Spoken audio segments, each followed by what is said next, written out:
అంతరాయతిమిరోపశాంతయే శాంతపావనమచింత్య వైభవం తం నరం వపుషి కుంజరం ముఖే మన్మహే కిమపి తుందిలం మహః శరణం కరవాణి శర్మదం తే చరణం వాణి చరాచరోపజీవ్యం కరుణామసృణైః కటాక్షపాతైః కురు మామంబ కృతార్థసార్థవాహం శారదా శారదాంభోజవదనా వదనంబుజే సర్వదా సర్వదాస్మాకం సన్నిధిః సన్నిధిం క్రియాత్ విమలపటీ కమలకుటీ పుస్తక రుద్రాక్ష శస్తహస్తపుటీ కామాక్షి పక్ష్మలాక్షి కలిత విపంచీ విభాసి వైరించి వాగర్థావివ సంపృక్తౌ వాగర్థ ప్రతిపత్తయే జగతః పితరౌ వందే పార్వతీ పరమేశ్వరౌ గురవే సర్వలోకానాం భిషజే భవరోగిణాం నిధయే సర్వవిద్యానాం దక్షిణామూర్తయే నమః. నారాయణ సమారంభాం వ్యాసశంకరమధ్యమాం అస్మదాచార్యపర్యంతాం వందే గురుపరంపరాం. నారాయణం నమస్కృత్య నరం చైవ నరోత్తమం దేవీం సరస్వతీం వ్యాసం తతో జయముదీరయేత్. యజ్ఞేశ అచ్యుత గోవింద మాధవ అనంత కేశవ కృష్ణ విష్ణో హృషీకేశ వాసుదేవ నమోస్తుతే శ్రీ వాసుదేవ నమోస్తుతే. అరుణాం కరుణాతరంగితాక్షీం ధృతపాశాంకుశపుష్పబాణచాపాం అణిమాధివిరావృతాం మయూఖైః అహమిత్యేవ విభావయే భవానీం. భజే శ్రీచక్రమధ్యస్థాం దక్షిణోత్తరయోః సదా శ్యామావార్తాళి సంసేవ్యాం భవానీం లలితాంబికాం. శివాయ గురవే నమః. శివాయ గురవే నమః. శివాయ గురవే నమః. శ్రీమాత్రే నమః. శ్రీమాత్రే నమః. శ్రీమాత్రే నమః. శ్రీ విష్ణురూపాయ నమః శివాయ. శ్రీ విష్ణురూపాయ నమః శివాయ.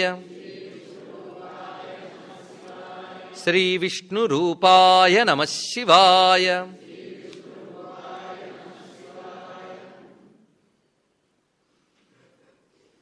నమో మహద్భ్యో ఋషిభ్యో గురుభ్యో నమః. శ్రీ శారదాచంద్రమౌళీశ్వరాభ్యాం నమో నమః. శ్రీ జగద్గురవే నమో నమః. జగదంబామయమైన ఈ సదస్సుకి సవనీయ నమస్సులు సమర్పణ చేసుకుంటూ ఒక దీక్షగా మనం నిన్న ప్రారంభించుకున్న లలితా సహస్రనామ భాష్య ప్రవచన మహాయజ్ఞంలో నేటి రోజున పూర్వపీఠిక అనబడి ఉపోద్ఘాతాన్ని చెప్పుకోవడం జరిగింది. ఈ ఉపోద్ఘాతం ద్వారా హయగ్రీవ స్వామి అగస్త్య మహర్షికి లలితా సహస్రనామం యొక్క అవతారికను తెలియజేశారు. ఇది సాక్షాత్తు వేద సమానం. ఎందువల్లను అంటే అపౌరుషేయం గనక. ఇది మానవ సృష్టి కాదు. కారణం అమ్మవారి యొక్క స్వరూపములైనటువంటి వశిన్యాది వాగ్దేవతలు మొత్తం 8 మంది వీరు. 50 అక్షరముల్లో 8 వర్గములకు అధిదేవతలు. అలాగే మన నుంచి పలికే శబ్దస్థానములు మొత్తం 8. ఆ 8ంటికి అధిదేవతలైన వారు, సర్వమంత్రములకు అధిదేవతలు. అటువంటి వాగ్దేవతలు స్వయంగా అమ్మవారి యొక్క ఆజ్ఞతో అమ్మవారిని స్తుతించారు. సర్వ బ్రహ్మాండ శక్తులకి కేంద్రమైనటువంటి మణిద్వీప సభలో దీన్ని వివరించడం జరిగినది. అది విని అమ్మవారు ఆజ్ఞాపన చేశారు, ఇది బ్రహ్మాండములంతటా ప్రవర్తించాలి, దీనివల్ల నా భక్తులైన వారు తరించాలి. అందుకు అమ్మవారి యొక్క సంకల్పంతో ఆవిడ ఆజ్ఞతో అమ్మవారి స్వరూపాలైనటువంటి వశిన్యాది వాగ్దేవతలు అనుగ్రహించినటువంటి లలితా సహస్రనామ స్తోత్రం. ఇది స్తోత్రం మాత్రమే కాదు, ఒక అద్భుతమైన మంత్రరాశి, ఒక శాస్త్రం అని కూడా మనం చెప్పుకున్నాం. దీనిలో అనేక శాస్త్రములు సమన్వయింపబడుతున్నాయి. ఒకవైపు మంత్రశాస్త్రము, ధర్మశాస్త్రము, యోగశాస్త్రము, తత్వశాస్త్రము, ఈ నాలుగింటిని ఇందులో మనం పరిశీలించవచ్చు. ఇంకా గట్టిగా వెతికితే శ్రీ విద్యా సంబంధమైన సర్వశాస్త్ర సమన్వయం ఈ లలితా సహస్రనామ స్తోత్రం.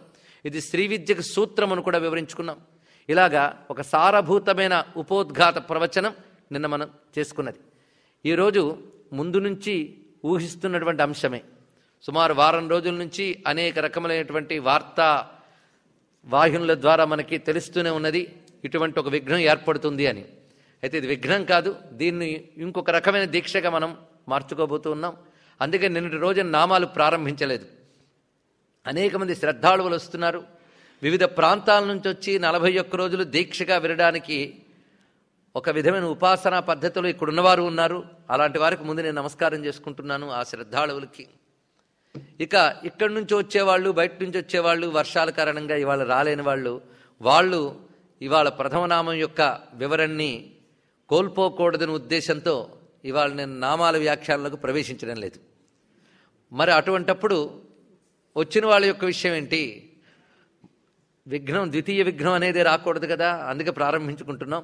ముఖ్యంగా ఇది అమ్మవారి సంకల్పంగా భావన చేస్తూ స్తోత్ర భాష్యం చెప్పే ముందు స్తోత్రం అంట పఠనం చేసుకోవడం అనేది ఈరోజు మనం చేసుకుందాం. ప్రధానంగా దోషరహితంగా చదువుకోవడం అనేది ఎలాగో అనేది ఇక్కడ స్పష్టంగా చదువుతూ ఉంటే అందరూ వారి దగ్గర ఉన్న గ్రంథాలను పరిశీలించుకోవచ్చు.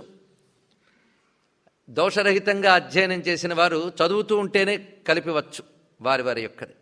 అయితే ఇక్కడ తప్పులు లేకుండా చదువుతున్నప్పుడు తప్పులతో చదివింది కలవకుండా ఉండేటట్టుగా జాగ్రత్త పడాలి. ఎక్కడ పద విభజన ఎలా చేసుకోవాలనేది కూడా ఇప్పుడు జరుగుతున్నది. పుస్తకం దగ్గర లేని వాళ్ళు, కంఠోపాటలు రాని వాళ్ళు ఏం చేయాలంటే శ్రద్ధగా వింటూ ఉంటే చాలు ఒక్కొక్క నామాన్ని. ఇది కూడా అమ్మవారి యొక్క ప్రణాళిక. మొత్తం ఈ 40 రోజుల దీక్షగా చెప్పుకోవడం అనేది ఆవిడ యొక్క సంకల్ప అనుగ్రహాన్ని మనం భావన చేసుకున్నాం. అయితే రేపు మనం కొన్ని మళ్ళీ పునరుక్తిగా చెప్పుకోవచ్చు. కానీ ప్రధానంగా సహస్రనామ స్తోత్రం ముట్టుకునే ముందు ఎటువంటి భావం ఉండాలో నిన్న మనం చెప్పుకున్నాం. శ్రద్ధ కలిగి ఉండాలి, శఠుడు కాకుండా ఉండాలి, అవిశ్వాసి కాకూడదు. ఇలాంటి వాడికి సహస్రనామ స్తోత్రం చెప్పు అని సాక్షాత్ హయగ్రీవ స్వామి ఆజ్ఞాపించాడు. అని కుతూహలము, ఆశో, ఏదో ఫలం మీద కాంక్షో ఇది మాత్రమే అర్హత కాదు ఇది చదవడానికి. భక్తి అనేది ప్రధానమైన అంశం. అందుకే భక్తుడు కాని వాడికి చెప్పకు అని. మిగిలినటువంటి శాస్త్ర విషయములు ఏవి చెప్పినప్పుడు లేని ఉపోద్ఘాతం ఈ శాస్త్రం చెప్పేటప్పుడు హయగ్రీవ స్వామి వివరంగా అగస్త్యుల వారికి చెప్పారు. నీకు నేను ఇప్పటికీ మంత్రిని శాస్త్రం చెప్పాను, దండిని శాస్త్రం చెప్పాను, అమ్మవారి యొక్క పూజా ప్రకరణం, హోమ ప్రకరణం, పురశ్చరణ ప్రకరణం ఇత్యాదులన్నీ వివరించాను. ఇది ఎందుకు చెప్పలేదు అంటే ఇది రహస్య విద్య గనక, భక్తుడైన వాడికి ప్రకటించవచ్చు గనక నీకు చెప్తున్నాను అంటే. అంతవరకు అగస్త్యుల వారు భక్తులు కారా? ఇప్పుడు ఆ భక్తి ప్రకటింపబడింది ప్రశ్న రూపంలో ఆయనకి. అలా ప్రకటింపబడాలంటే శ్రద్ధ శిష్యుల్లోంచి కనబడాలి.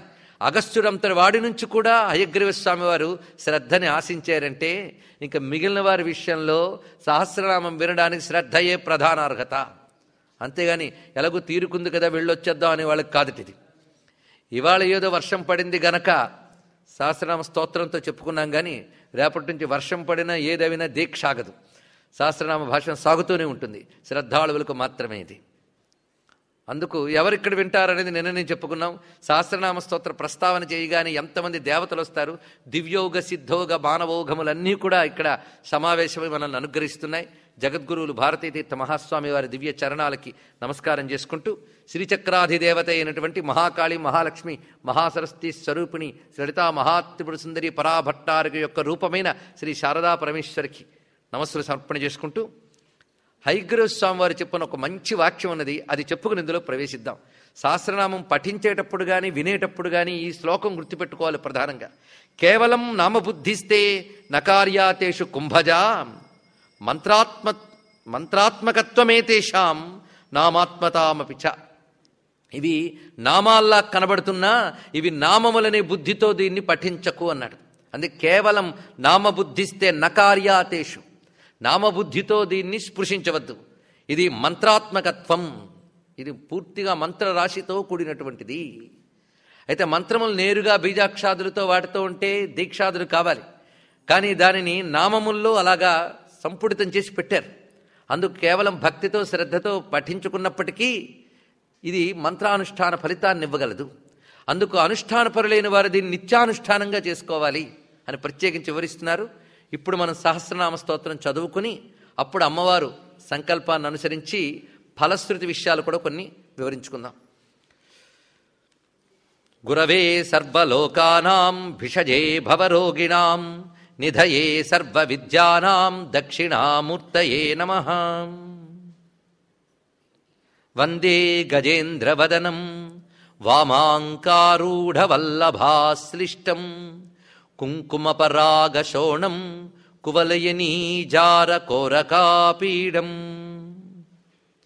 ఓం అస్య శ్రీలలితా దివ్యసహస్రనామ స్తోత్రమాలా మహామంత్రస్య వశిన్యాదివాగ్దేవతా ఋషయః అనుష్టుప్ ఛందః శ్రీలలితా మహాత్రిపురసుందరీ పరాభట్టారికా శ్రీమద్రాజరాజేశ్వరీ పరదేవతా దేవతా.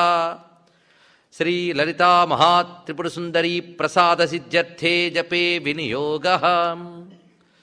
సింధూరారుణ విగ్రహాం త్రినయనాం మాణిక్యమౌళిస్ఫురత్తారానాయకశేఖరాం స్మితముఖీమాపీనవక్షోరుహాం పాణిభ్యామళిపూర్ణరత్నచషకం రక్తోత్పలం బిభ్రతీం సౌమ్యాం రత్నఘటస్థరక్తచరణాం ధ్యాయేత్పరామంబికాం. అరుణాం కరుణాతరంగితాక్షీం ధృతపాశాంకుశపుష్పబాణచాపాం అణిమాదిభిరావృతాం మయూఖైః అహమిత్యేవ విభావయే భవానీం. నమో బ్రహ్మాదిభ్యో బ్రహ్మ విద్యా సంప్రదాయకర్తృభ్యో వంశర్షిభ్యో నమో గురుభ్యః. శ్రీలలితా మహాత్రిపురసుందరీ పరదేవతాయై నమః. శివాయ గురవే నమః. శ్రీమాత్రే నమః. శ్రీమాత్రే నమః. శ్రీమాత్రే నమః. శ్రీమాత్రే నమః. శ్రీమాత్రే నమః. శ్రీమాతా శ్రీమహారాజ్ఞీ శ్రీమత్సింహాసనేశ్వరీ చిదగ్నికుండ సంభూతా దేవకార్యసముద్యత ఉద్యద్భానుసహస్రాభా చతుర్బాహు సమన్విత రాగస్వరూప పాషాఢ్యా క్రోధాకారాంకుశోజ్వల మనోరూపేక్షుకోదండా పంచతన్మాత్ర సాయక నిజారుణ ప్రభాపూర మజ్జద్బ్రహ్మాండమండల చంపకాశోక పున్నాగ సౌగంధికల సత్కచ కురువిందమణిశ్రేణీ కనత్కోటీరమండిత అష్టమీ చంద్ర విభ్రాజదలికస్థల శోభిత ముఖచంద్రకళంకాభ మృగనాభివిశేషక వదనస్మర మాంగళ్య గృహతోరణ చిల్లికా వక్త్రలక్ష్మీ పరీవాహ చలన్మీనాభలోచన నవచంపక పుష్పాభనాసాదండ విరాజిత తారాకాంతి తిరస్కారి నాసాభరణ భాసురా కదంబ మంజరీ క్లుప్త కర్ణపూర మనోహర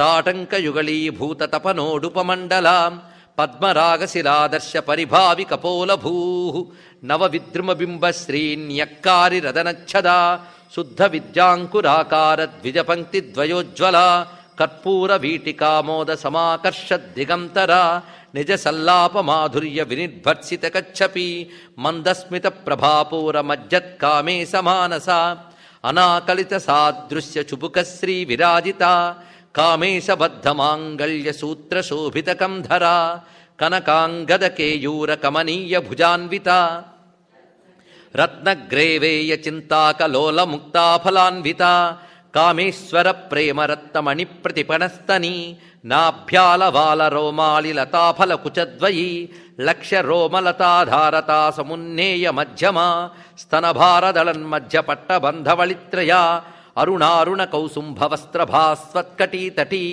రత్నకింకిణికారమ్య రసనాదామభూషిత కామేశ జ్ఞాత సౌభాగ్యమార్దవోరుద్వయాన్విత మాణిక్యమకుటాకార జానుద్వయ విరాజిత ఇంద్రగోప పరిక్షిప్త స్మరతూణాభజంఘికా గూఢగుల్ఫా కూర్మపృష్టజయిష్ణు ప్రపదాన్విత నఖదీధితి సంఛన్న నమజ్జన తమోగుణ పదద్వయ ప్రభాజాల పరాకృత సరోరుహ శింజాణమణి మంజీర మండిత శ్రీపదాంబుజ మరాళీ మందగమన మహాలావణ్య శేభది సర్వారుణా అనవద్యాంగీ సర్వాభరణభూషిత శివకామేశ్వరాంకస్థ శివస్వాధీనవల్లభ సుమేరు శృంగ మధ్యస్థ శ్రీమన్నగరనాయిక చింతామణి గృహాంతస్థ పంచబ్రహ్మాసన స్థిత.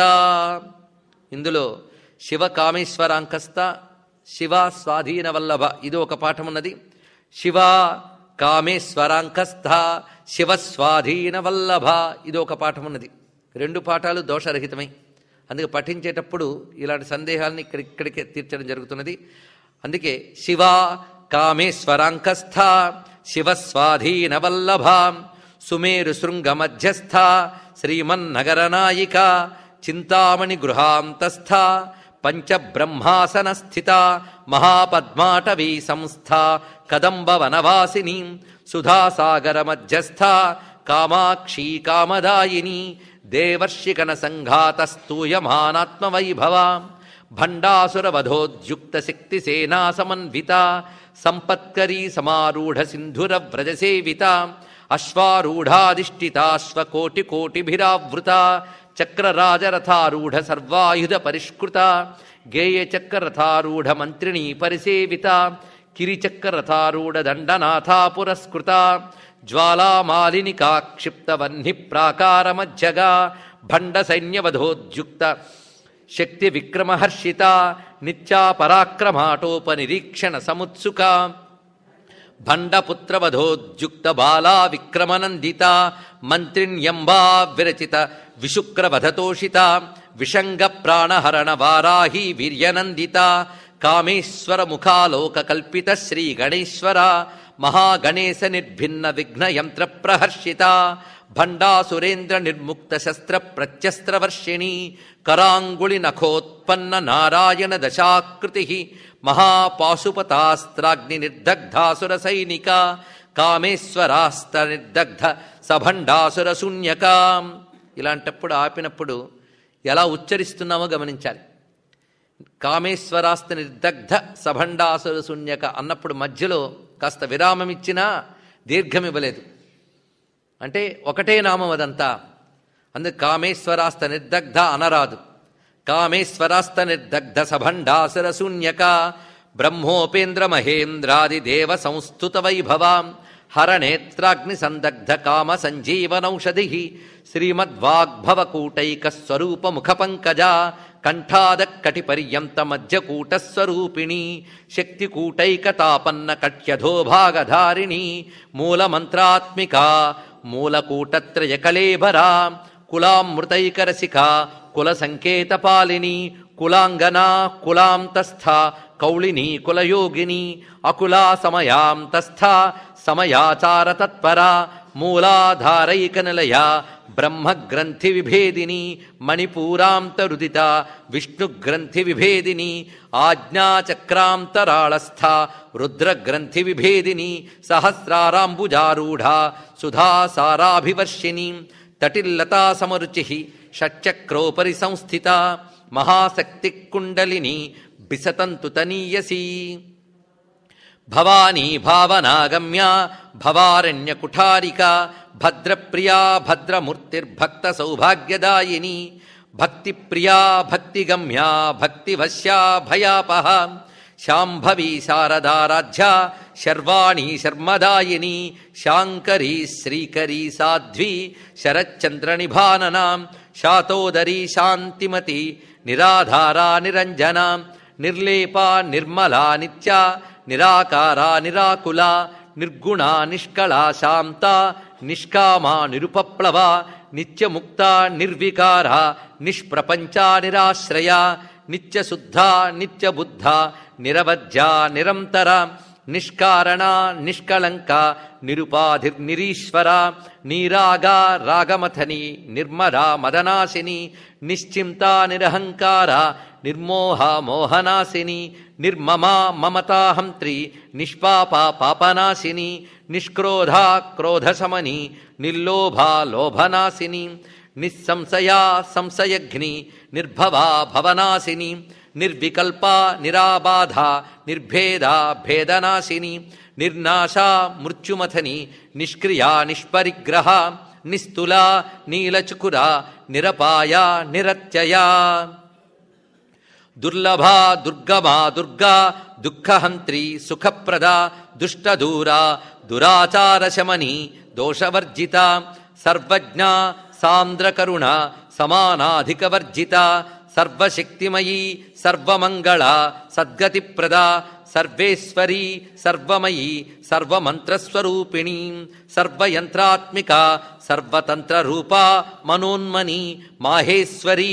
మహాదేవి మహాలక్ష్మీ మృడప్రియా మహారూపా మహాపూజ్య మహాపాతకనాశిని మహామాయా మహాసత్వ మహాశక్తిర్మహారతి మహాభోగా మహేశ్వర్య మహావీర్యా మహాబల మహాబుద్ధిర్మహాసిద్ధి మహాయోగీశ్వరేశ్వరీ మహాతంత్ర మహామంత్ర మహాయంత్ర మహాసన మహాయాగక్రమారాధ్య మహాభైరవపూజిత మహేశ్వర మహాకల్ప మహాతాండవ సాక్షిణి మహాకామేశ మహిషి మహాత్రిపురసుందరి చతుషష్ట్యుపచారాఢ్య చతుషష్టి కళామయీ మహాచతుషష్టి కోటి యోగినీ గణసేవిత మను విద్యా చంద్ర విద్య చంద్రమండల మధ్యగా చారు రూపా చారుహాస చారు చంద్రకళాధర చరాచర జగన్నాథ చక్రరాజనికేతన పార్వతీ పద్మనయన పద్మరాగ సమప్రభా పంచప్రేతాసనాసీన పంచబ్రహ్మస్వరూపిణి చిన్మయీ పరమానంద విజ్ఞాన ఘనరూపిణి ధ్యానధ్యాతృధ్యేయ రూప ధర్మాధర్మ వివర్జిత విశ్వరూపా జాగరిణి స్వపంతి తైజసాత్మిక సుప్త ప్రాజ్ఞాత్మికా తుర్యా సర్వావస్థా వివర్జిత సృష్టికర్త్రీ బ్రహ్మరూప గోప్త్రీ గోవిందరూపిణి సంహారిణీ రుద్రరూప తిరోధానకరీశ్వరీ సదాశివానుగ్రహద పంచకృత్యపరాయణ భానుమండల మధ్యస్థ భైరవీ భగమాలిని పద్మాసనా భగవతి పద్మనాభ సహోదరి ఉన్మేష నిమిషోత్పన్న విపన్న భువనావళి సహస్రశీర్షవదన సహస్రాక్షి సహస్రపాత్ ఆబ్రహ్మకీటజనని వర్ణాశ్రమ విధాయిని నిజాజ్ఞారూప నిగమ పుణ్యా పుణ్యఫలప్రద శృతి సీమంత సింధూరీకృత పాదాబ్జధూళిక సకలాగమ సందోహ శుక్తి సంపుటమౌక్తిక పురుషార్థప్రద పూర్ణ భోగిని భువనేశ్వరి అంబికా అనాదినిధన హరిబ్రహ్మేంద్ర సేవిత నారాయణీ నాదరూప నామరూప వివర్జిత హ్రీంకారీ హ్రీమతి హృద్య హేయోపాదేయవర్జిత రాజరాజార్చిత రాజ్ఞీ రమ్యా రాజీవలోచన రంజనీ రమణీరస్య రణత్కింకిణిమేఖల రమా రాకేందువదన రతిరూపా రతిప్రియా రక్షాకరీ రాక్షసఘ్ని రామా రమణలంపట కామ్యా కామకళారూప కదంబ కుసుమప్రియా కళ్యాణీ జగతీకంద కరుణారససాగర కళావతీ కళాలాప కాంతా కాదంబరి ప్రియా వరద వామనయన వారుణీ మదవిహ్వల విశ్వాధికా వేదవేద్య వింధ్యాచల నివాసిని విధాత్రీ వేదజనని విష్ణుమాయా విలాసిని క్షేత్రస్వరూపా క్షేత్రేషి క్షేత్రజ్ఞపాలిని క్షయవృద్ధి వినిర్ముక్త క్షేత్రపాల సమర్చిత విజయా విమలా వంద్యా వందారుజనవత్సల వాగ్వాదిని వామకేశి వహ్నిమండలవాసిని భక్తిమత్కల్పలతిక పశుపాశ విమోచని సంహృతాశేషపాషండ సదాచార ప్రవర్తిక తాపత్రయాగ్ని సంతప్త సమాహ్లాదన చంద్రిక తరుణీ తాపసారాధ్య తనుమధ్యా తమోపహ చితిస్తత్పదలక్ష్యార్థ చిదేకరసరూపిణి స్వాత్మానందలవీభూత బ్రహ్మాద్యానంద సంతతి పరా ప్రత్యక్షితీరూప పశ్యంతి పరదేవత మధ్యమా వైఖరీ రూప భక్తమానసహంసిక కామేశ్వర ప్రాణనాడి కృతజ్ఞా కామపూజిత శృంగారరస సంపూర్ణ జయాజాలంధర స్థిత ఓడ్యానపీఠ నిలయ బిందుమండలవాసిని రహో యాగక్రమారాధ్య రహస్తర్పణతర్పిత సద్యప్రసాదిని విశ్వసాక్షిణి సాక్షివర్జిత షడంగదేవతాయుక్త షాడ్గుణ్య పరిపూరిత నిత్యక్లిన్నా నిరుపమా నిర్వాణ సుఖదాయిని నిత్యాషోడశికారూప శ్రీకంఠార్ధశరీరిణి ప్రభావతి ప్రభారూప ప్రసిద్ధా పరమేశ్వరి మూల ప్రకృతిరవ్యక్త వ్యక్తా వ్యక్తస్వరూపిణి వ్యాపిని వివిధాకార విద్యా విద్యాస్వరూపిణి మహాకామేశ నయన కుముదాహ్లాద కౌముది భక్తహార్దతమో భేద భానుమద్భాను సంతతి శివదూతి శివారాధ్య శివమూర్తి శివంకరి శివప్రియా శివపరా శిష్టేష్టా శిష్టపూజిత అప్రమేయా స్వప్రకాశ మనోవాచామగోచర చిచ్చక్తిశ్చేతనారూప జడశక్తిర్జడాత్మిక గాయత్రీ వ్యాహృతి సంధ్యా ద్విజబృంద నిషేవిత తత్వాసనా తత్వమయీ పంచకోశాంతరస్థిత నిస్సీమ మహిమ నిత్యయవ్వన మదశాలిని మదఘూర్ణితరక్తాక్షి మదపాటలగండభూ చందనద్రవదిగ్ధాంగి చాంపేయ కుసుమ ప్రియా కుశలా కోమలాకార కురుకుల్లా కులేశ్వరి కులకుండాలయ కౌలమార్గతత్పర సేవిత కుమారగణనాథాంబ తుష్టి పుష్టిర్మతిధృతి శాంతి స్వస్తిమతీ కాంతి నందిని విఘ్ననాశిని తేజోవతీ త్రినయన లోలాక్షి కామరూపిణి మాలిని హంసిని మాతా మలయాచలవాసిని సుముఖీ నలిని శుభ్రూ శోభనా సురనాయిక కలకంఠీ కాంతిమతి క్షోభిణి సూక్ష్మరూపిణి వజ్రేశ్వరీ వామదేవి వయోవస్థా వివర్జిత సిద్ధేశ్వరీ సిద్ధ విద్యా సిద్ధమాతా యశస్విని విశుద్ధచక్రనిలయ రక్తవర్ణా త్రిలోచన ఖట్వాంగాదిప్రహరణ వదనైక సమన్విత పాయసాన్న ప్రియా త్వక్స్థ పశులోక భయంకరి అమృతాది మహాశక్తి సంవృత డాకినీశ్వరీ అనాహతాబ్జనిలయ శ్యామాభావదనద్వయ దంష్ట్రోజ్వలాక్షమాలాదిధర రుధిర సంస్థిత కాళరాత్ర్యాదిశక్త్యౌఘవృత స్నిగ్ధౌదన ప్రియా మహావీరేంద్రవరద రాకిణ్యంబాస్వరూపిణి మణిపూరాబ్జనిలయ వదనత్రయ సంయుత వజ్రాదికాయుధోపేత డామర్యాదిభిరావృత రక్తవర్ణా మాంసనిష్ఠ గుడాన్న ప్రీతమానస సమస్త భక్త సుఖద లాకిన్యంబా స్వరూపిణి స్వాధిష్టానాంబుజగత చతుర్వక్త్ర మనోహర శూలాద్యాయుధ సంపన్న పీతవర్ణాతి గర్విత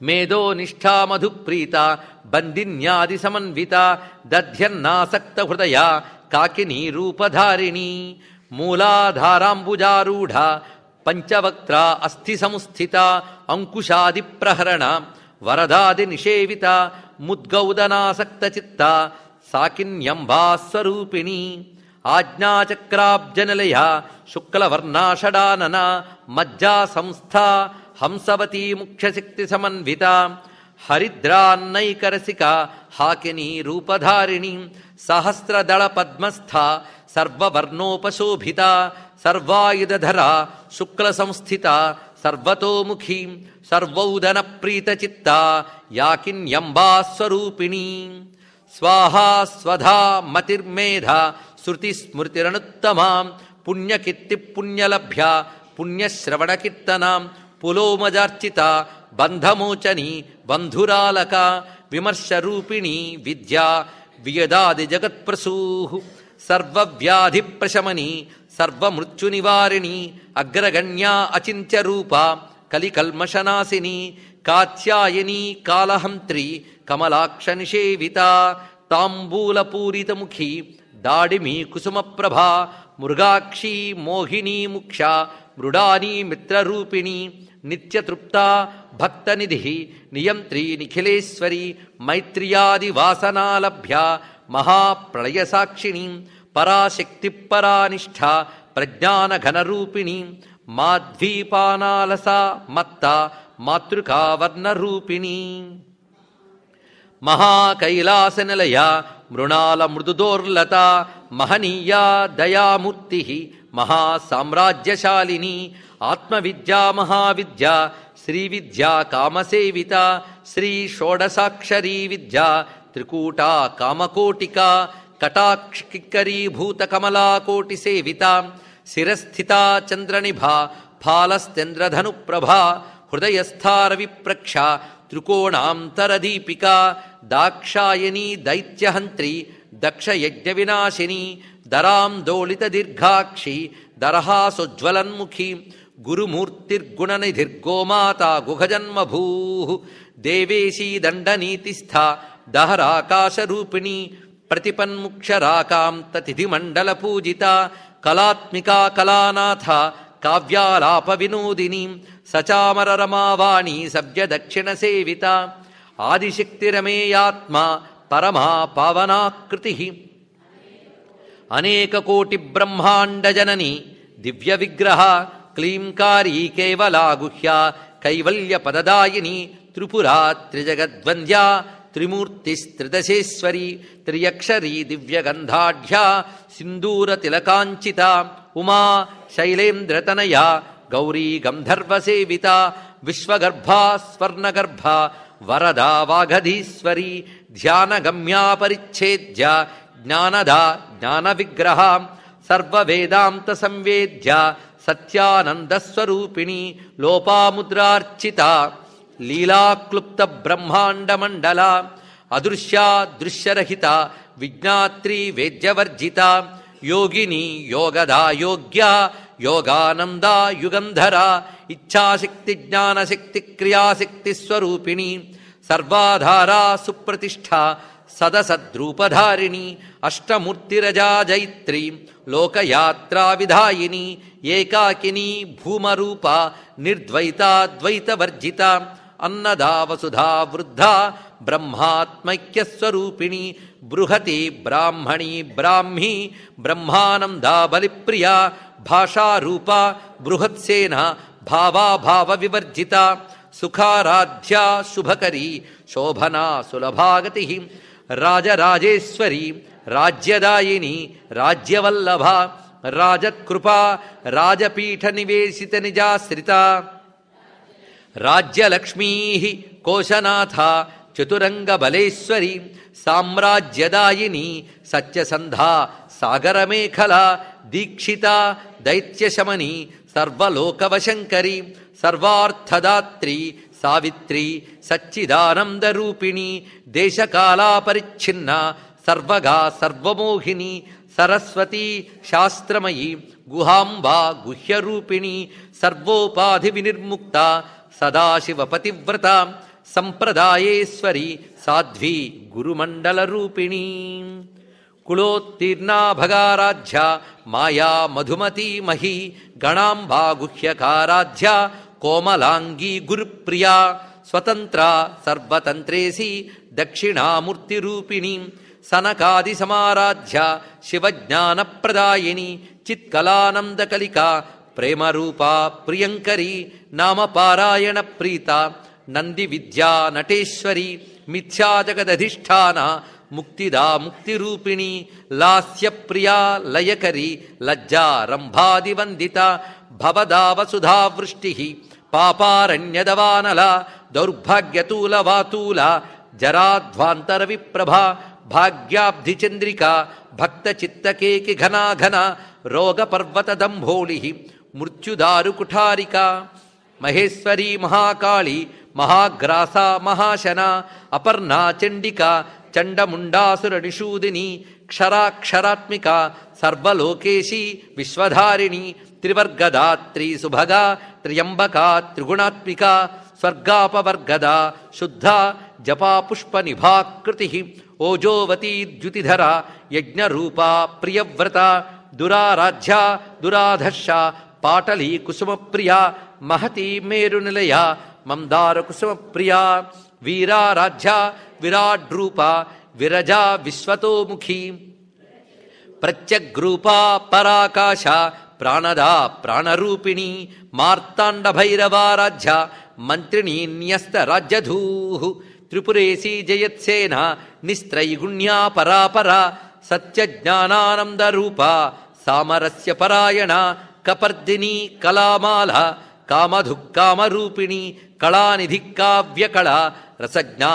రససేవధి పుష్టా పురాతన పూజ్య పుష్కరా పుష్కరేక్షణ పరంజ్యోతి పరంధామ పరమాణు పరాత్పర పాశహస్తా పాశహంత్రి పరమంత్ర విభేదిని మూర్తా నిత్యతృప్త ముని మానసహంసిక సత్యవ్రత సత్యరూప సర్వాంతర్యామిని సతి బ్రహ్మాణి బ్రహ్మజనని బహురూపా బుధార్చిత ప్రసవిత్రీ ప్రచండాజ్ఞ ప్రతిష్ఠా ప్రకటాకృతి ప్రాణేశ్వరీ ప్రాణదాత్రి పంచాశత్పీఠరూపిణి విశృంఖలా వివిక్తస్థ వీరమాతా వియత్ప్రసూ ముకుందా ముక్తినిలయ మూల విగ్రహరూపిణి భావజ్ఞా భవరోగఘ్ని భవచక్రప్రవర్తిని ఛందస్సారా శాస్త్రసారా మంత్రసారా తలోదరి ఉదారకీర్తిరుద్దామ వైభవ వర్ణరూపిణి జన్మ మృత్యు జరాతప్త జన విశ్రాంతిదాయిని సర్వోపనిషదుద్ఘుష్ట శాంత్యతీత కళాత్మిక గంభీరా గగనాంతస్థ గర్విత గానలోలుప కల్పనారహిత కాష్ఠ కాంతార్థ విగ్రహ కార్యకారణ్నిర్ముక్త కామకేళితరంగిత కనత్కనకతాటంక లీలా విగ్రహధారిణి అజా క్షయ వినిర్ముక్త ముగ్ధా క్షిప్రప్రసాదిని అంతర్ముఖ సమారాధ్య బహిర్ముఖ సుదుర్లభా త్రయీ త్రివర్గనిలయ త్రిస్థా త్రిపురమాలిని నిరామయా నిరాలంబ స్వాత్మా రామా సుధాశ్రుతి సంసార పంక నిర్మగ్న సముద్ధరణ పండిత యజ్ఞప్రియా యజ్ఞకర్త్రీ యజమానస్వరూపిణి ధర్మాధార ధనాధ్యక్ష ధనధాన్య వివర్ధిని విప్రప్రియా విప్రరూప విశ్వభ్రమణకారిణి విశ్వగ్రాస విద్రుమాభ వైష్ణవీ విష్ణురూపిణి అయోనిర్యోనినిలయ కూటస్థా కులరూపిణి వీరగోష్ఠీ ప్రియా వీరా నైష్కర్మ్యానాదరూపిణి విజ్ఞానకలనా కల్యా విదగ్ధ బైందవాసన తత్వాధికా తత్వమయీ తత్వమర్థస్వరూపిణి సామగాన ప్రియా సౌమ్య సదాశివ కుటుంబిని సవ్యాపసవ్య మార్గస్థ సర్వాపద్వినివారిణి స్వస్థ స్వభావమధుర ధీరా ధీరసమర్చిత ధీరాధీర సమర్చిత చైతన్యార్ఘ్య సమారాధ్య చైతన్య కుసుమ ప్రియ సదోదిత సదాతుష్ట తరుణాదిత్య పాటల దక్షిణారాధ్య దరస్మేర ముఖాంబుజ కౌళిని కేవలానర్ఘ కైవల్య పదదాయిని స్తోత్రప్రియా స్తుతిమతి శృతి సంస్తుత వైభవ మనస్విని మానవతి మహేషి మంగళాకృతి విశ్వమాత జగద్ధాత్రి విశాలాక్షి విరాగిణి ప్రగల్భా పరమోదార పరామోదా మనోమయీ వ్యోమకేశీ విమానస్థ వజ్రిణి వామకేశ్వరి పంచయజ్ఞప్రియా పంచప్రేతమంచాధిశాయిని పంచమీ పంచభూతేసి పంచసంక్షోపచారిణి శాశ్వతి శాశ్వతైశ్వర్యా శర్మదా శంభుమోహిని ధరాధరసుత ధన్యా ధర్మిణి ధర్మవర్ధిని లోకాతీత గుణాతీత సర్వాతీత శమాత్మిక బంధూకకుసుమ ప్రక్ష బాలా లీలా వినోదిని సుమంగళీ సుఖకరి సువేషాఢ్యా సువాసిని సువాసిన్యర్చన ప్రీత శోభన శుద్ధమానస బిందుతర్పణ సంతుష్ట పూర్వజా త్రిపురాంబిక దశముద్రా సమారాధ్య త్రిపురా శ్రీ వశంకరీ త్రిపురా శ్రీ వశంకరీ జ్ఞానముద్రా జ్ఞానగమ్య జ్ఞానజ్ఞేయస్వరూపిణి యోనిముద్రా త్రిఖండేశి త్రిగుణాంబా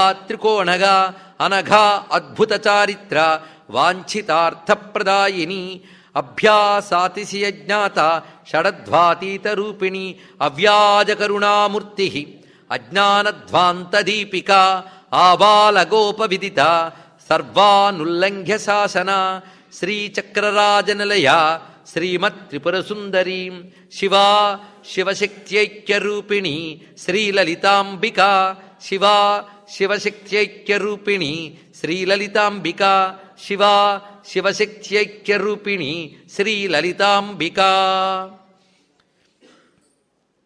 ఏవం శ్రీలలితాదేవ్యా నామ్నాం సాహస్రకం జగుః.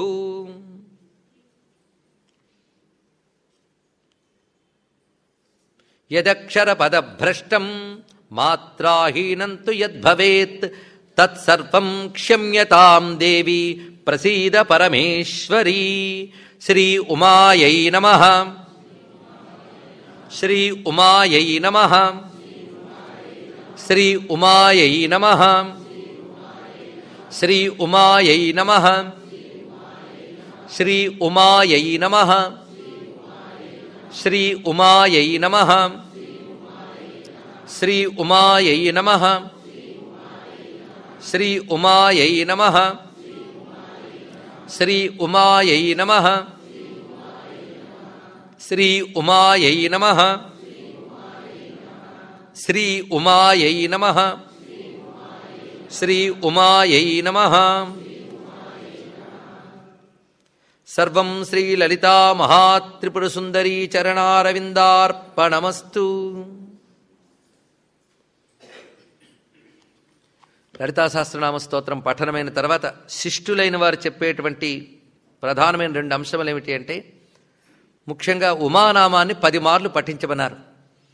మనకు తెలిసి తెలియక ఏవైనా దోషాలుంటే ఆ దోషాలన్నీ ఉమానామ స్మరణ వల్ల తొలగుతాయని శిష్టులైన వారు చెప్పారు. అందుకు లలితా సహస్రనామ భాష్యం చెప్పేటప్పుడు మనం శాస్త్ర గ్రంథములు ప్రమాణంగా తీసుకోవడం ఒకటి, శాస్త్రాన్ని అనుసరించి దక్షిణాచార అనగా సమయాచార సంప్రదాయంలో ఉన్న శిష్టులు ఏం చెప్పారో వాటి మాటలు కూడా ఇక్కడ చెప్పుకోవడం జరుగుతూ ఉంటుంది. అందుకు ఒకటి శాస్త్రము, ఇంకోటి శిష్టాచారము. ఈ రెండిటితోనే భాష్యానికి మనం వివరణ ఇవ్వడం జరుగుతున్నది. భాష్యానికి వివరణ ఎందుకన్నామంటే పెద్దలు చెప్పిన భాష్యాలను వివరించుకోవడమే ఇక్కడ జరగబోతున్నది. ఇలాంటి భవ్యమైన లలితా సహస్రనామ స్తోత్రానంతటిని చెప్పి మహానుభావుడు హయగ్రీవస్వామి అంటున్నారు, ఇచ్చేతన్ నామ సహస్రం కథితంతే ఘటోద్భవ రహస్యానాం రహస్యంచ లలితా ప్రీతిదాయకం. ఈ రహస్యం అనే మాటని ఎన్ని మార్లు నొక్కి చెప్తున్నాడు. నిన్న కూడా రహస్యం అన్నాం, రహస్యం కనుకనే దీన్ని పక్కన పెట్టానన్నాడు. అంటే అర్థం ఏంటంటే ఇందులో మనకి రహస్యం అనగా నిన్న చెప్పుకున్నాం, ధర్మశాస్త్ర, మంత్రశాస్త్ర, తత్వశాస్త్రముల్ని రహస్య శాస్త్రములు అంటారు. ఆ 3 శాస్త్రాంశములు ఇందులో ఉన్నాయి. అనేక నామములు కేవలం ఉపాసకులైన వారికి మాత్రమే అర్థమవుతాయి. అలాంటి నామాలు ఉన్నాయి. సంస్కృత భాష తెలిసినంత మాత్రాన్ని లలితా సహస్రనామాలకు అర్థం చెప్పలేరు. ఆ మధ్య ఒక సంస్కృత పండితుడి దగ్గరికి వెళ్ళి కొందరు అడిగేట సహస్రనామాలకు అర్థం చెప్తారా అని. ఆయన చాలా సంస్కారవంతుడు. భాష తెలిసినంత మాత్రాన దీనికి అర్థం చెప్పలేరండి అన్నాడు. ఇంగ్లీష్ తెలిసినంత మాత్రాన మెడిసిన్ పుస్తకం ఇచ్చి చెప్పమంటే ఎలా ఉంటుందండి? ఇంగ్లీష్ లెక్చర్కి మెడిసిన్ పుస్తకం అది కూడా ఇంగ్లీష్లోనే ఉంది కదా చెప్పండి అంటే ఎలా ఉంటుంది? శాస్త్ర గ్రంథం వేరు, భాష వేరు. అందుకు సంస్కృతం తెలియగానే వాడు వెంటనే వచ్చి ఉపనిషత్తుల గురించి మాట్లాడిస్తాడు, మంత్రశాస్త్రం గురించి మాట్లాడిస్తూ ఉంటాడు. భాష తెలిసినంత మాత్రాన సరిపోదండి. ఒక్కొక్కప్పుడు భాష కూడా తెలియకపోవచ్చు, కానీ దీనికంటూ అర్థాన్ని తెలుసుకుని ఉపాసనా సంప్రదాయం ఉంటే గానీ కొన్నిటికి అర్థాలు చెప్పలేరు. ఆ పదం అక్కడ ఎందుకు వాడారు? అది కేవలం ఉపాసనా సంప్రదాయంలో చెప్పబడేటువంటి చక్ర సంకేత, మంత్ర సంకేత, దేవతా సంకేతములు 3 ఉంటాయి ఇక్కడ. సంకేతం అంటే సూచిస్తోంది. చక్ర సంకేతములు, మంత్ర సంకేతములు, దేవతా సంకేతములు ఇవి ఉంటాయి ఇందులో. ఆ మంత్ర సంకేతాలు బీజాక్షరాల్లో నిక్షిప్తం చేస్తారు. అలాంటివి ఆశ్చర్యకరంగా ఎన్నో మనకి తర్వాత వెలికి వస్తాయి. అయితే సభల్లో ఎంత మేరకు చెప్పుకోవాలో అంతే చెప్పుకోగలం. మళ్ళీ మరొకటి ఉన్నది. అయితే కొన్ని అసలు ఉపాసనతో సంబంధం లేని వాళ్ళకి పైన అనిపిస్తాయి. ఉపాసనతో సంబంధం ఉన్న వాళ్ళకి పనికొచ్చే విషయములు కూడా ఇక్కడ చెప్పడం జరుగుతుంది. అమ్మవారు ఆరాధన చేసుకునేవారు లలితా సహస్రనామ స్తోత్రం చదివేటప్పుడు ఆ అనుభూతి పొందడం కోసం వారికి అవసరమైనవి కూడా చెప్పడం జరుగుతున్నది. అయితే ఏవేవైతే బహిరంగంగా ప్రకటించకూడదు అని నియమం పెట్టారో అవి చెప్పడం జరగదు. కానీ చక్కగా ఉపాసకులకి, ఉపాసకులు కాని భక్తులకి కూడా పనికొచ్చే అంశములన్నీ ఇక్కడ వివరణగా చెప్పాలని అమ్మవారి యొక్క సంకల్పాన్ని అనుసరించి భావించడం జరుగుతున్నది. భావనాగమ్య పలికిస్తుంది. అందుకు ఇది రహస్యానాం రహస్యం అని మాటిమాటికి చెప్పడంలో ఇన్ని భావములు ఉన్నాయి మనకి. ఆ పూజా సంకేత, చక్ర సంకేత, మంత్ర సంకేత, దేవతా సంకేతములు ఉన్నాయి కనుకనే ఇవి రహస్యనామములు. ఆ సంకేతాలు తెలిస్తే గాని ఆ నామాలకు అర్థం తెలియదు. అనేన సదృశం స్తోత్రం నభూతన్న భవిష్యతి. ఇది గొప్ప మాట. ఇలాంటి స్తోత్రము ఇదివరకు లేదు, ఇకపై రాదన్నారు. ఇది చదవగానే మరికొంతమంది 10 పుస్తకాలు చదివిన వాళ్ళు అంటూ ఉంటారు, ఇది ఒకటి అలవాటండి మీకు. ఏ వ్రతం చేస్తే ఆ వ్రతాన్ని మించింది లేదంటారు, ఏ స్తోత్రం చదివితే దాన్ని మించింది లేదంటారు. ఇది చాలా చిరాకే. ఇది కాదు, సంప్రదాయం తెలిస్తే ఆ మాటనం. మీరు చూడండి, ఏ వ్రతం చేసినా వ్రతానాం ఉత్తమం వ్రతం అంటూ ఉంటారు. మరి ఎలా అండి అంటే ఆ వ్రతం చేసినప్పుడు మాత్రం ఈ వ్రతాన్ని మించింది లేదనే చేయాలండి. అప్పుడు దాని ఫలితం వస్తుంది. అంతేగా నీ వ్రతం చేస్తూ ఇది ఉంది కానీ దానికంటే గొప్పది మరొకటి ఉందండి అంటే ఇక్కడ మీ చేత ఆరాధింపబడే దేవతకి ఆ శ్రద్ధ కనబడదు. అందుకే శ్రద్ధ అంటే ఏది పట్టుకుంటామో అదే పరమం అనిపించాలి. అప్పుడు మనకి పురాణాలు, స్తోత్రాలు అన్నిటికీ సమన్వయ సూత్రం దొరికిపోతుంది. ఎందుకంటే మనకి భౌతిక శాస్త్రాల్లో ఉండవు ఆధ్యాత్మిక శాస్త్రాలు. ఇది తెలియక శివపురాణం చెబితే శివుడు గొప్ప, విష్ణు పురాణం చెబితే విష్ణువు గొప్ప, శక్తి పురాణం చెబితే శక్తి గొప్ప, ఇంతకు ఎవరు గొప్ప అండి అంటారు. మీరు ఏ దేవతను ఆరాధిస్తున్నారో ఆ దేవత అందరికంటే గొప్ప అనుకోవాలి, అంతేగాని మిగిలిన వాళ్ళు తక్కువ అనకూడదు. ఇది తెలిసి ఆ దేవత ఉపాసన ఎవరైతే చేస్తారో ఆ దేవత వారికి పరబ్రహ్మముగా అనుగ్రహిస్తుంది.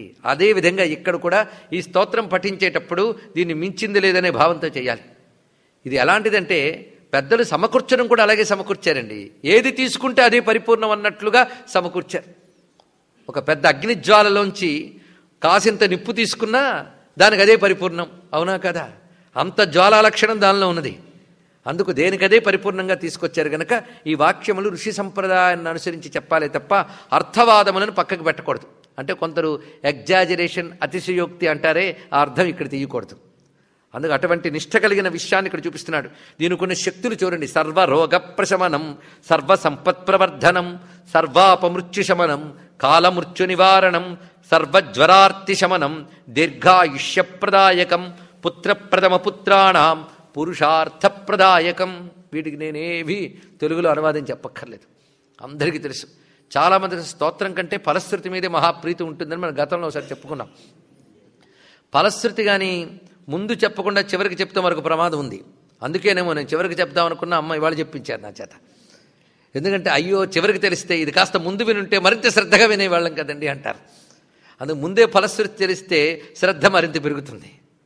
అందుకు ఇన్ని ఫలాలు ఉన్నాయట. అయితే లలితా సహస్రనామంలో గొప్ప విశేషం ఏంటంటే భౌతిక ఫలములు ఇస్తున్నది, ముక్తిని ఇస్తున్నది, రెండూ ఇస్తుంది.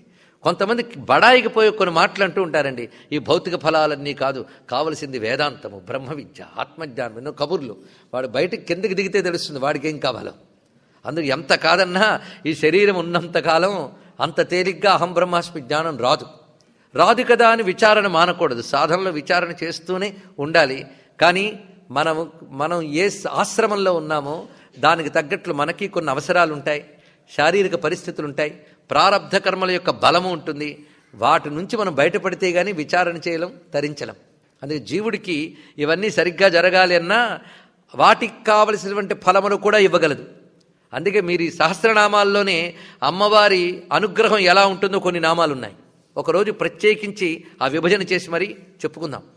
అనుగ్రహానికి సంబంధించిన నామములేంటి, బ్రహ్మ విద్యకు సంబంధించిన నామములేంటి, ఏ అవతారాలు ఎక్కడ చెప్పబడ్డాయి, అవన్నీ ఎక్కడికక్కడ వివరణతోనూ మనం చెప్పుకుంటూ ఉంటే ఆ నామాలు వచ్చినప్పుడు మరింత ఆనందంగా అనుభూతితో పఠించవచ్చు. అలా ఇక్కడ అనేకములైన అనుగ్రహాలు అమ్మవారు ఉన్నాయి. అందులో ఐహికము, పారమార్థికము రెండూ ఉంటాయి. అసలు లలితా విద్య యొక్క గొప్పతనమే అది. కొన్ని విద్యలు మేము మోక్షం ఇస్తాం తప్ప ఐహిక ఫలములు ఇవ్వం, అది కావాలంటే మరో చోటుకి వెళ్ళని అంటారు. ఈ స్పెషలైజేషన్ డాక్టర్స్ లాగా. మరికొందరు ఉంటారు, అది మేము ఐహిక ఫలాలే ఇస్తాం తప్ప మోక్షం ఇవ్వం అని మరికొన్ని మంత్రాలు అంటాయట. కానీ ఒక్క లలితా విద్య మాత్రం, అనగా శ్రీ విద్య మాత్రం రెండూ ఇస్తానని చెప్తుంది రండి. అందుకు భుక్తి ముక్తి ప్రదాయిని అమ్మవారు. భుక్తి అంటే ఇహలోక పరలోక సుఖములకి భుక్తి అని పేరు. ఇది అందుకే భుక్తి అంటే తిండి కాదు, అనుభవం అని అర్థం. అందుకే ఇహలోక పరలోక సుఖములకి భుక్తి అని పేరు. ముక్తి అనేది మరొకటి ఉన్నది. అందుకు భుక్తి ముక్తి రెండూ ఇవ్వగలిగిన విద్యయే శ్రీ విద్య అని పరంపర చెప్తున్నది, శాస్త్రం మనకు చెప్తున్నది. ఆ మంత్రంలో ఆ రహస్యం ఉన్నది, ఈ స్తోత్రంలో ఆ విశేషం ఉన్నది. అందుకు ఇక్కడ చెప్తున్నవన్నీ కూడా ఐహికమైన ఫలాలు చూపించారు. సర్వరోగ ప్రశమనం, సర్వసంప్రవర్ధనం, ఇవి కావాలి. ఎందుకంటే భోజనం పెట్టకుండా కూర్చోబెట్టి శాస్త్రనామ భాష్యం చెప్తున్నానంటే వింటారు ఎవరైనా? చెప్పేవాడికి కష్టమే, వినేవాడికి కష్టమే. బాగా తలనొప్పి ఉంటే ఇక్కడ కూర్చున్నా అనుకోండి, శాస్త్రనామ భాష్యం చెప్తూ ఉంటే ఎంత ఆస్వాదించే లక్షణం మనం కూర్చోగలమా? అందుకు ఇవన్నీ జరగాలి. సర్వరోగ ప్రశమనం, సర్వసంప్రవర్ధనం. అయితే కోరుకునేటప్పుడు ఒక్కటి, నా సాధనకి ఆటంకము లేని విధముగా ఇవి లభించుగాక. ఈ కోరిక చాలా ముఖ్యం. ఇది పరమార్థ దృష్టి. నా సాధనకు ఆటంకము లేని విధముగా, ఇది తెలుసుకోవాలి. ఏమండి ఇవన్నీ పోగు చేసుకుందాం తర్వాత సాధన చేద్దామంటే తప్పండి. మళ్ళీ ఈ పోగు చేసుకోవడంలోనే ఆయువైపోతుంది. సాధన చేస్తూ ఉండాలి. ఈ సాధనకి ఇవి సహకరించాలి. సాధనకి ఇవి విఘ్నాలు కాకూడదు. సంపద సాధనకి సహకరిస్తుంది. ఎందుకంటే మనం దానం చేయడము, ఆహారం తినడము, ఆరోగ్యం చూసుకోవడానికి సంపద కావాలి. దీనివల్ల సాధన చక్కగా చేసుకోగలరు. కానీ సంపాదన కోసం సాధన పక్కన పెడితే అప్పుడు సంపాదన విఘ్నం అయింది, చూసారా? అందుకే సంపాదన ఎంత సహకారం అంత విఘ్నం కూడా అయిపోతుంది. అందుకే ఇవి కోరుకోవడం, అమ్మవారిని ఎందుకు కోరుకోవాలంటే ఇవి లేకపోతే నాకు రావాలి, ఇవి ఉంటే అవి నీ సాధనకి విఘ్నం కలిగించకుండా ఉండాలి, ఇది తెలుసుకోవాలి. అందుకే నిజమైన సాధకుడు సాధనకి విఘ్నం కలిగించేవేవైనా పక్కకు తోసేస్తాడండి, ఇది తెలుసుకోవాలి. అయ్యా సహస్రనామం వినడానికి చాలా ఇబ్బందులు ఉన్నాయండి, ఇబ్బందులు పక్కకు తోసి వినగలిగితే అది సాధన, అది సత్ఫలితం. అందుకు ఎంతో కొంత త్యాగం లేకపోతే ఏది దొరుకుతుందండి?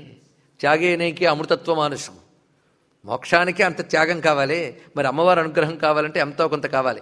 అందుకే ఇందులో చెప్పిన అహీకమైన ఫలాలన్నీ కూడా మనకు కావలసినవి, సాధనకు విఘ్నం కాకుండా ఉండవలసినవి. అందుకు అమ్మవారిని కోరుకుంటే ఆ విధంగా ఏర్పాటు చేస్తారు. ఇదం విశేషాత్ శ్రీదేవ్యా స్తోత్రం ప్రీతి విధాయకం. ఇందులో గొప్ప ప్రయోజనం ఏంటంటే ఇవన్నీ ఒక ఎత్తు అండి. ఏది సర్వరోగ ప్రసనం, సర్వసంపత్ ప్రవర్ధనం, ఇదంతా ఒక ఎత్తు. చిట్ట చివరికి చెప్పిన ఒక మాట ఒక ఎత్తు. సాధారణంగా అందరూ అటు దృష్టి పెట్టరు, ఆ పైన వాటిపై చూస్తారు. కానీ నిజమైన ఉపాసకులు అసలు శిష్టాచారంలో దీక్ష తీసుకున్న వాళ్ళైతే ఈ పైవేవి అన్నట్ట, వాళ్ళు ఒక్కటే చెప్తారు. అదేమిటంటే లలితా ప్రీతి విధాయకం, అమ్మవారికి ప్రీతి కలిగిస్తుంది ఈ స్తోత్ర పఠనం చేస్తే. ఇంకంతగా ఇంకేం కావాలి? అమ్మవారు సంతోషిస్తారు. అందుకే శిష్టాచార ప్రకారంగా శ్రీ విద్యా దీక్ష తీసుకోవడం అంటే సామాన్యం కాదు. సన్యాసి దీక్ష ఎంతో శ్రీ విద్యా దీక్ష అంతయే అది. అయితే ఇక్కడ గృహస్థుగా ఉంటూ కూడా శ్రీ విద్యతో మనం ధరించవచ్చు. అందుకే శ్రీ విద్యా దీక్ష తీసుకోవడం అంటే సామాన్యమైన అంశం కాదు. అందుకు శిష్టాచార పరంగా ఆ దీక్ష ఇచ్చేటప్పుడు గురువులే శాసిస్తారు. నువ్వెక్కడ నామము గోత్రము చెప్పడానికి వీల్లేదు సంకల్పంలో అంటారు. మరేం చెప్పాలయ్యా అంటే లలితా మహాత్రిపుర సుందరి ప్రీత్యర్థం అంతే, ఇంకోటి పక్కన కలుపుకోవడానికి లేదు. నామం లేదు, గోత్రం లేదు, రెండు చెప్పకూడదు. నీ నామరూపాలని నువ్వు విస్మరించడం ఇప్పుడే అలవాటు చేసుకో, అప్పుడు నీకు అస్థిభాతి ప్రియం మాత్రమే మిగులుతుంది, నామరూపాలు వెళ్ళిపోతాయి. అంటే ఏ విధంగా శ్రీ విద్య బ్రహ్మ విద్య అయిందో చూడండి. నిర్మోహమాటంగా ఒక మాట ఇక్కడ చెప్పడం జరుగుతున్నది. ఐహికమైన ఫలాలు ఇస్తుంది లలితా సహస్రనామము అని ఎంత చెప్తామో రేపటి నుంచి ఇది బ్రహ్మ విద్యయే అనే ప్రతిపాదన ఇక్కడ చేయడం జరుగుతుంది. అది నోరారా చెప్పుకోవడం కోసమే ఈ దీక్ష స్వీకరించడం జరిగినది. ఇది బ్రహ్మ విద్యా స్వరూపంగానే ప్రతిపాదన చేయడం జరుగుతుంది. ఎందుకంటే ఆ వాక్యాల్లోంచి కొట్టవచ్చినట్టు ఆ కాంతి కనబడుతూ ఉంటే లోకంలో వాళ్ళు ఎక్కడ అందుకోలేరు, భయంతో దేని దాచడం ఎందుకు? తప్పకుండా గ్రహించగలిగే సౌహృదయులు ఉంటారు గనక నిష్కర్షగా హాయిగా కపటం లేకుండా అందులో ఉన్నటువంటి విద్యను మనం చెప్పుకుందాం. అందుకు అది కావాలి అంటే కేవలం పరమేశ్వర ప్రీత్యర్థం. ఆ పరమేశ్వర ఇక్కడ పరమేశ్వరి అంతే. అందుకే శ్రీదేవ్యా ప్రీతి విధాయకం ఇదం విశేషాత్. చూడండి ఆ వాక్యం, అందుకే ఊరికినే చదివేయడం కాదు, ఏదైనా ఒక్కసారి ఆగితే ఎంత అద్భుతం కనబడుతుందో. ఇదం విశేషాత్ శ్రీదేవ్యా స్తోత్రం ప్రీతి విధాయకం. ఇంతవరకు చెప్పిన ఫలమని చెప్పారు. ఇది విశేషాత్ అనేది స్తోత్రానికి సంబంధించిన విషయం కాదు, ఫలశ్రుతికి సంబంధించింది. ఇంతవరకు చెప్పిన ఫలములే కాకుండా విశేషముగా, ఇవన్నీ సామాన్య ఫలములు పైన చెప్పినవి, విశేషముగా, విశేషం అంటే పర్టికులర్, సామాన్యం అంటే జనరల్. ఇంతవరకు చెప్పినవన్నీ సామాన్య ఫలములు, ఇప్పుడు చెప్పబోతుంది విశేష ఫలం. అందుకే ఇది విశేషాత్ శ్రీదేవ్యా స్తోత్రం ప్రీతి విధాయకం. ఇది శ్రీదేవ్యా స్తోత్రం అనే కాకుండా శ్రీదేవ్యా ప్రీతి విధాయకం, ఆ శ్రీమాత యొక్క ప్రీతిని కలిగించేటువంటి స్తోత్రం ఇది. లలితోపాసకుడు లలితోపాసన తత్పరుడు. మళ్ళీ అదొకట, ఉపాసకుల్లో మళ్ళీ తత్పరులు కూడా ఉన్నారు. అయ్యా ఉపాసకులు అని అడ్వర్టైజ్మెంట్లు కాగితాలు ఇస్తున్న ఈ రోజుల్లో అసలు ఉపాసన అంటే ఏంటో తెలియదండి. నిజమైన ఉపాసకుడు అది ప్రకటించుకోవడానికి భయపడతాడు. అందుకు ఉపాసకులు అని వ్యవహారం చెప్పుకుని ప్రజల్ని సమకూర్చుకోవడం అనేటువంటిది అమ్మవారు మెచ్చరు. వాడు నిజమైన ఉపాసకుడు కాడు, ఇది తెలుసుకోండి. మహానుభావుడు రామకృష్ణ పరమహంస చెప్పింది ఒక్కడు చూడండి. ఏమిటంటే సాత్వికోపాసకుడు ఉపాసనంతా కూడా తెరమరుగునే జరిగిపోతుందన్నాడు. ఆడంబరం ప్రకటన అంటే మళ్ళీ రాజస్తామసాలు అయిపోతాయి. అందుకే నిజమైన ఉపాసన ఎవరికైతే ఉంటుందో వాళ్ళది నిష్కల్మషమైన సాత్విక మార్గంలో ఉంటుంది. అందుకే సాధన ఎప్పుడూ సాత్వికంగా ఉండాలి, చింతన ఎప్పుడూ తాత్వికంగా ఉండాలి.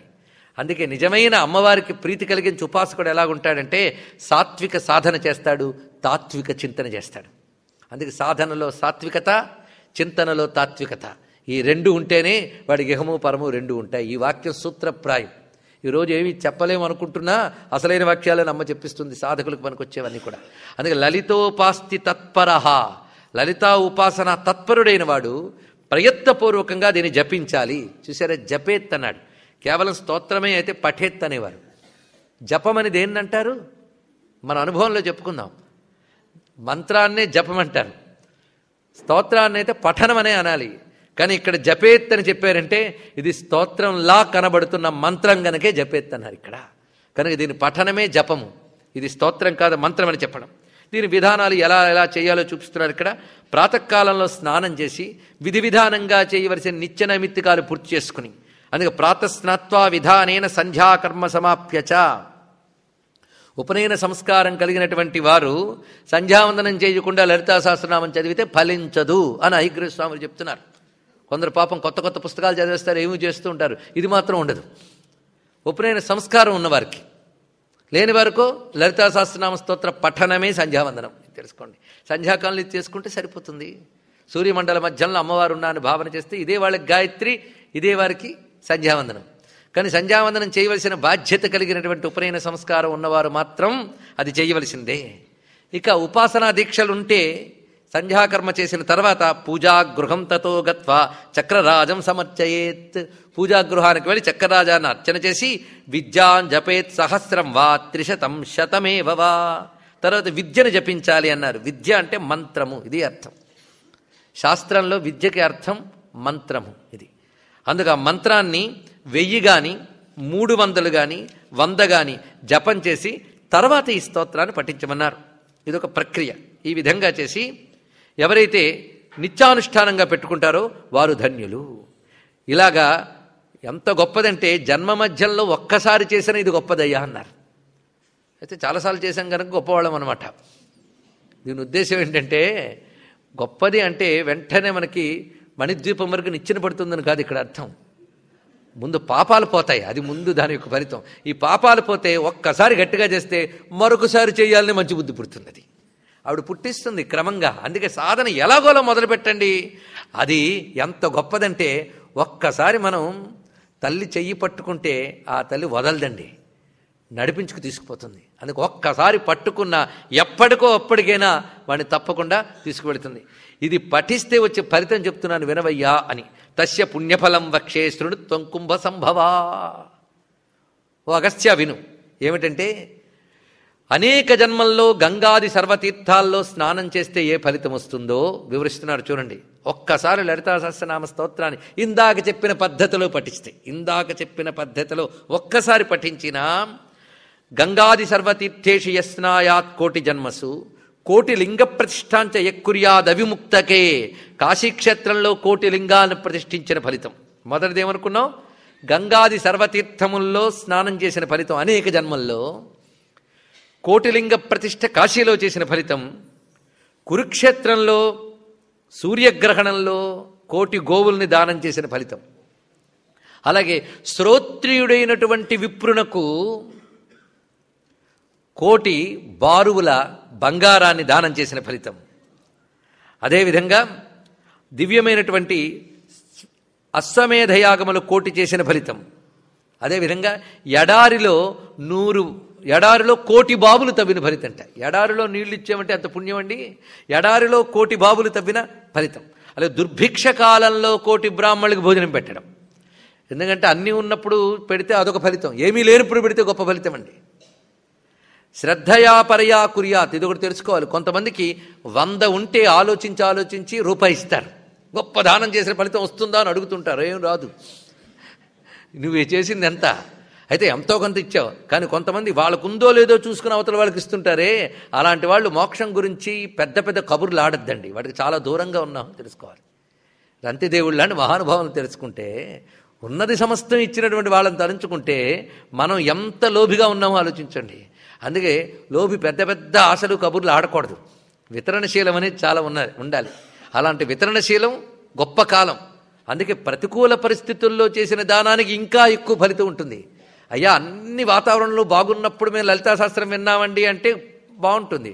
కానీ దీర్ఘమైన వర్షము తుఫాను వచ్చినప్పుడు కూడా వచ్చి లలితా శాస్త్రం విన్నామనుకోండి, దానికి ఇంకా ఎక్కువ ఫలితం ఉంటుంది. ఎందువల్ల ప్రతికూలంలో కూడా వచ్చాం కనుక దీక్షకు గొప్ప పరీక్ష కదా. అందుకే ఇక్కడ దుర్భిక్షే ప్రతిదినం కోటి బ్రాహ్మణ భోజనం శ్రద్ధయా పరయా కుర్యా సహస్ర పరివత్సరాన్. ఇలా అలాగా అనేక కాలములు ఎవరు చేస్తారో వారికి ఎన్ని ఫలితములు లభిస్తాయో ఇవన్నీ కలిపి చేసిన ఫలితం ఒక్కసారి లలితా సహస్రనామ స్తోత్రాన్ని భక్తిగా హృదయం పెట్టి ఇందాక చెప్పిన పద్ధతిలో ఏది నిత్య నైమిత్తికములు చేసుకుని చక్రార్చన చేసుకుని 1000 జపం చేసి తర్వాత పఠిస్తే అంత ఫలితం ఉంటుంది.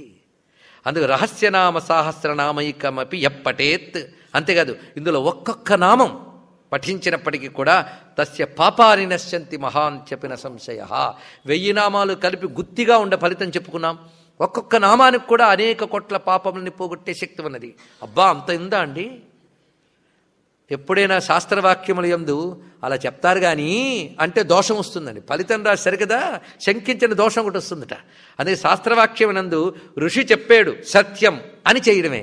అలా చేస్తే దానికి శ్రద్ధ అని పేరు. అప్పుడు తప్పకుండా ఫలితం వస్తుంది. శ్రద్ధావాన్ లభతే జ్ఞానం. ఇక్కడ ఒక చిన్న ఉదాహరణ చెప్పాలి. ఒక గురువుగారికి భయంకరమైన రోగం వచ్చిందట, ఎప్పటికీ తగ్గట్లేదు.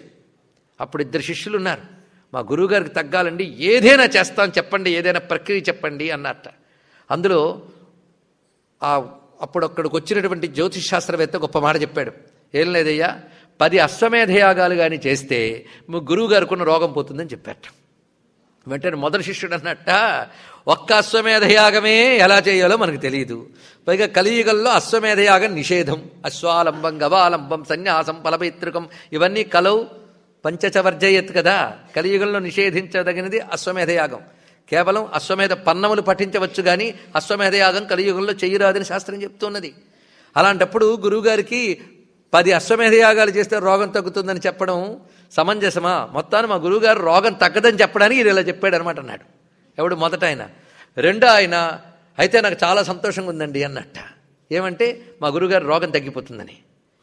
ఏమంటే చెప్తున్నాడు, ఫలానా తీర్థంలో ఫలానా సమయంలో స్నానం చేస్తే 10 అశ్వమేధయాగములు చేసిన ఫలితం లభిస్తుంది అని ఫలానా పురాణంలో చదివాను. నేను ఆ స్నానం చేసి ఆ ఫలితాన్ని గురువుగారికి ధారపోస్తున్నాను అన్నాడండి. ఆశ్చర్యకరంగా గురువుగారి రోగం తగ్గింది. ఎందువల్ల? పురాణ వాక్యమే. మనము ఇలాంటివి చదువుతుండే అశ్వమేధ శతం వ్రజేత్తని చదువుతూ ఉంటాం, అపనమ్మకంతో ఉంటాం. అందుకే ఇంత చదివినా ఫలితం ఎందుకు రాలేదండి అంటే అందుకు మరేమీ లేదు. ఎందుకంటే మందుతో పథ్యం ఒకటి ఉంటుంది. అందులో ఆయుర్వేదంలో అనుపానం అనేది చాలా ప్రధానం. మీకు మందు పాలతో పుచ్చుకున్నామన్నాడంటే పాలతోనే పుచ్చుకోవాలి. పొరపాటున అదే మందు నీళ్లతో పుచ్చుకోండి, కొత్త రోగం వస్తుంది. మందదే అనుపానం అంత ప్రధానంగా చెప్తున్నారు. అందుకే పారాయణకి సాధనకి అనుపానం ఏంటో తెలుసా? శ్రద్ధ అనుపానం. శ్రద్ధ శ్రద్ధ శ్రద్ధ. ఈ శ్రద్ధ ఎంత గొప్పదంటే ఒకవేళ మీరు చెప్పారండి కానీ ఎంత చదివినా శంక వస్తుందండి, శ్రద్ధ రావట్లేదండి అని నిష్కపటంగా అంగీకరించామనుకోండి, శ్రద్ధ నీయమ్మా అని అమ్మ దగ్గర ఏడుద్దామండి. అదొక్కటైనా చేద్దాం. ఎందుకంటే అమ్మ శ్రద్ధాదేవి.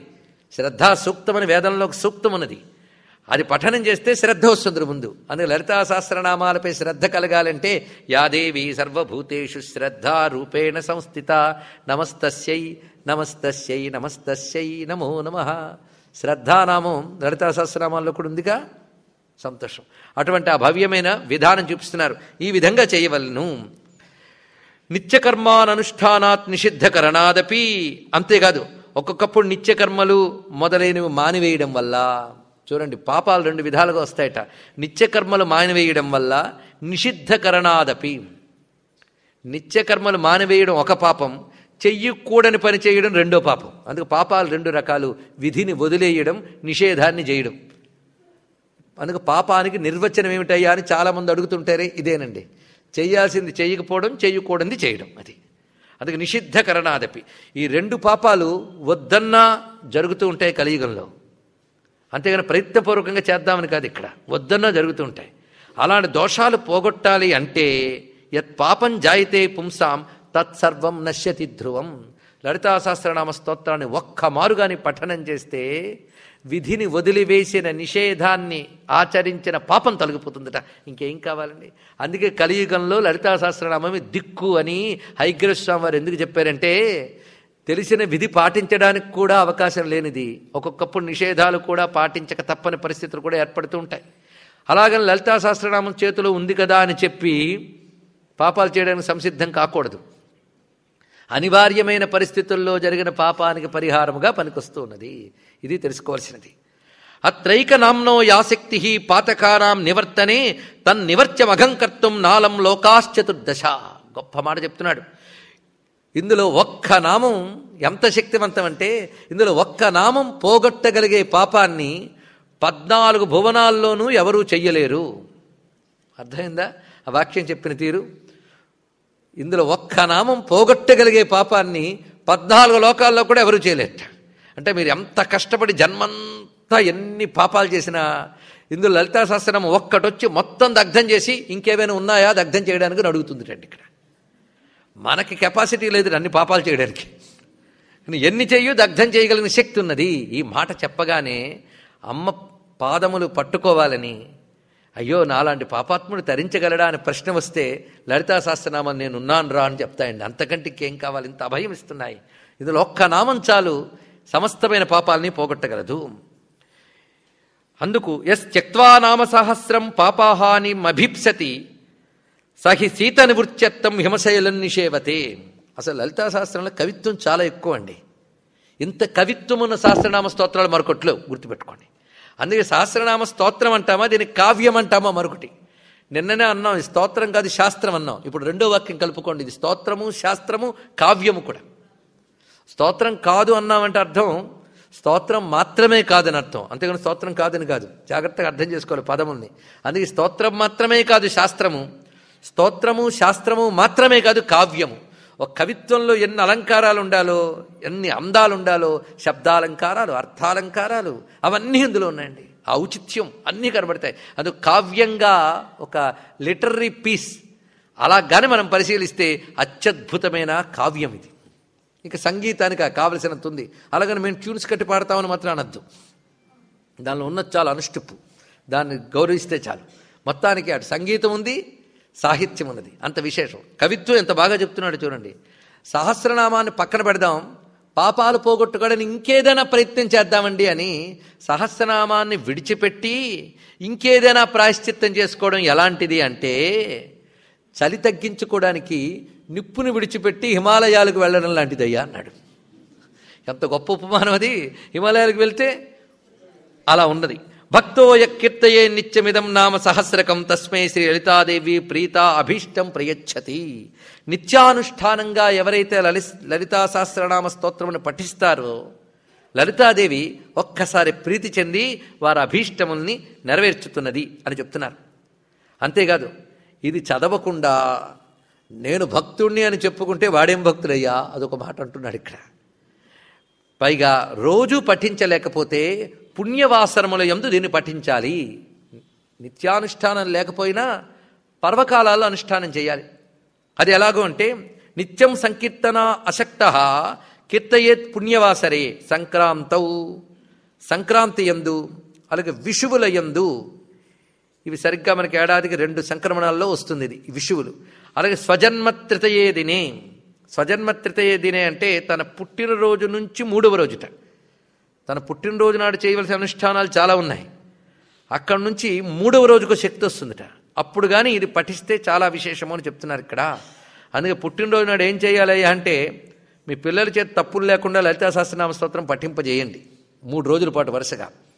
3 రోజులు పఠిద్దాం. లేదా వారికి ఇంకా పఠించగలిగే వయస్సు లేనప్పుడు వాళ్ళ క్షేమం కలిగించు తల్లి అని అమ్మను ప్రార్థిస్తూ వారి క్షేమం కోసం మనం పఠించవచ్చు. నవమ్యాం వా చతుర్దశ్యాం సీతాయాం శుక్రవాసరే.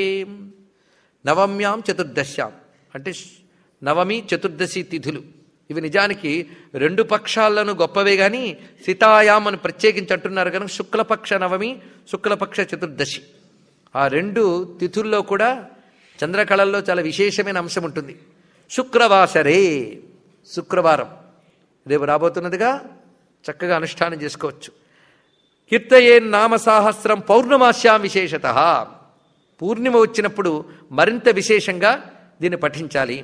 పౌర్ణమాస్యాం చంద్రబింబే ధ్యాత్వా శ్రీ లలితాంబికాం పంచోపచారై సంపూజ్య పఠేన్నామ సహస్రకం సర్వే రోగా ప్రణశ్యంతి దీర్ఘమాయుశ్చ విందతి.